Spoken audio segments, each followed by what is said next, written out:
Hello all, मैं Anuradha hope for speechless soul से। जैसे कि सब जने जानते हैं कि मैं एक डॉग शेल्टर चलाती हूँ नोएडा में। यहाँ पे कि हम जो स्ट्रीट डॉग्स होते हैं जिनका कि एक्सीडेंट हो जाता है, वो पैरालाइज हो जाते हैं, ब्लाइंड हो जाते हैं, या फिर कोई ओवर एज होता है जो सड़क पे सर्वाइव नहीं कर सकता है, मैं उनकी टेक केयर करती हूँ। ठीक है, मेन तौर पर ये NGO नहीं है, गवर्नमेंट एफिलेटेड नहीं है कि यहाँ पर हमें गवर्नमेंट से कोई हेल्प मिलती हो। हम जो भी करते हैं अपने सपोर्टर्स की हेल्प से या फिर अपने खुद की पॉकेट से करते हैं। तो ये वीडियो मेन बनाने का मकसद ये है कि ये मैं घर से बना रही हूँ, क्योंकि जो टोपी है मेरा बच्चा वो मैंने घर पे रखा हुआ है। तो जब भी मैं कोई वीडियो बनाती हूँ तो बहुत लोगों की क्वेरी होती है जो पुराने फॉलोअर्स नहीं है या फिर जो भूल गए हैं कि टोपी को क्या हुआ है, टोपी के मुंह को क्या हुआ है। इसका एक्चुअली हाफ फेस है, हाफ नहीं है, हाफ बना ही नहीं है, और नोज़ जो है वो बंद है और परमानेंट बंद रहेगी वो। तो उसका कुछ सर्जरी भी नहीं हो सकता। हमने एक दो जगह ट्राई करा है अच्छे वेटनरी से, पर नहीं हो सकता है।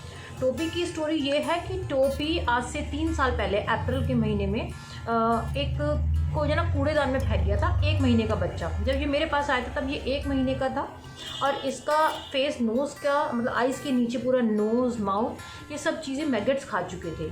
इसकी जो टंग है, जो जीभ है, वो भी नहीं दिख रही थी। तो हमें उम्मीद नहीं थी उस समय पे कि सर्वाइव करेगा। 1 महीने का बच्चा, मैगेट्स पूरा खा चुके हैं।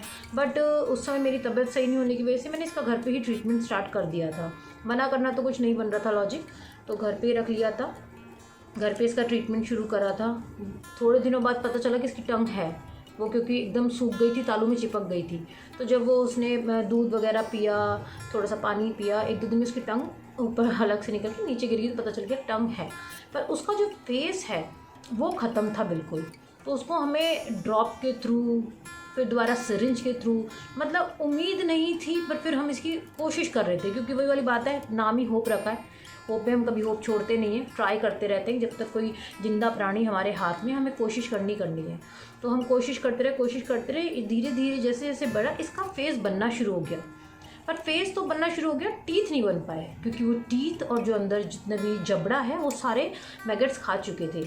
अब इसके फेस में उनके अंदर 3-4 टीथ हैं, ज़्यादा नहीं। एक तो मेन ही है, बाहर निकला जो अलग से दिखता है। इसका नाम कई लोगों ने डायनासोर भी रखा था।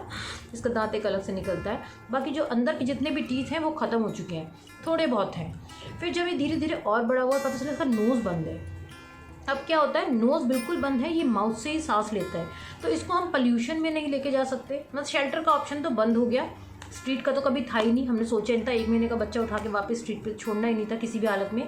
शेल्टर भी नहीं ले जा सकते थे, क्योंकि हल्का सा पोल्यूशन, हल्की सी धूल मिट्टी लगते ही इसको सांस आना बंद हो जाता है, छींकें आने लगती हैं, और ज़्यादा कंटिन्यू छींकने की वजह से नोज़ में से फिर ब्लीडिंग होने लगती है। तो फिर यही डिसाइड किया गया कि टोपी हमारे साथ अब घर पे ही रहेगा। तो अब जो है, अब की सिचुएशन ये है कि टोपी 3 साल का होने वाला है अप्रैल में। टोपी का आधा फेस नहीं है, माउथ नहीं है, आधा माउथ है, जीभ उसकी हमेशा बाहर रहती है। पोल्यूशन में या कहीं हमारे यहाँ से चौक वगैरह लगता है तो हमें इसे ऊपर अलग रखना पड़ता है। इन सब जगहों पर हम इसे नहीं लेके जा सकते हैं। इसकी नोज़ ही ये बहुत ज़्यादा सेंसिटिव हो चुका है। मैगेट्स खाने की वजह से वो कुछ गॉड गिफ्टेड सर्वाइव कर गया, पर इसके ब्रेन का कुछ छोटा सा कुछ पार्ट में प्रॉब्लम हो गई है। वो अचानक भूल जाता है। मतलब कि अगर हम लोगों के साथ सो रहा है, हम लोग चले गए हैं और हम लोग 5 मिनट में जाके वापस आएंगे, हमें भूल जाता है। तो मतलब थोड़ा सा अटैक मोड में आ जाता है। काट नहीं सकता, हार्म नहीं कर सकता, क्योंकि उसका मुंह नहीं है, बट वो अटैक मोड में आ जाता है। शॉर्ट टर्म मेमोरी भी बोल सकते हैं, थोड़ी थोड़ी देर में वो भूल जाता है। तो भगवान ने कितनी लाइफ दी है, इस चीज़ से कोई लेना देना नहीं। अब तो ये जान से भी प्यारा है। अब तो छींक भी आती है तो हमारे घर में तूफान समझ जाता है कि क्या प्रॉब्लम हुई, किसने तड़का लगाया, किसने क्या करा। हम लोग भागा दौड़े पे उतराते हैं।